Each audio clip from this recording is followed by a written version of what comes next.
Kichik va o'rta biznes subyektlarini qo'llab-quvvatlash, ular faoliyatida yuzaga kelayotgan muammolarni o'z vaqtida aniqlash va samarali yechim topish maqsadida Surxondaryo viloyati soliq boshqarmasi tomonidan joylarda tadbirkorlar bilan ochiq muloqotlar tashkil etilmoqda. Navbatdagi shunday uchrashuv Denov tumanida bo'lib o'tdi. Hozir shu haqda.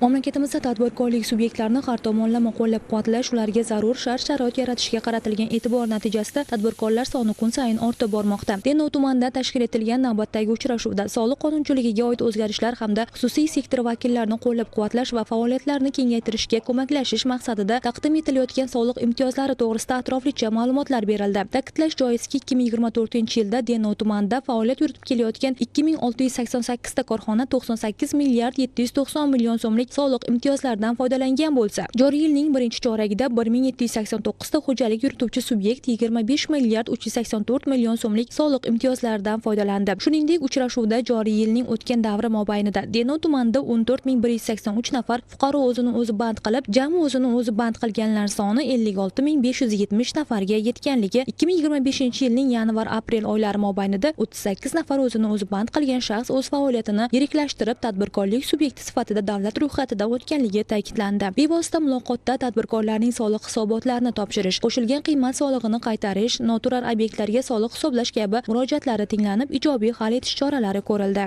Muloqotlardan biz juda katta foyda oldik deb hisoblayman, chunki bergan savollarimizga javoblar berishdi. Taklif kiritdim.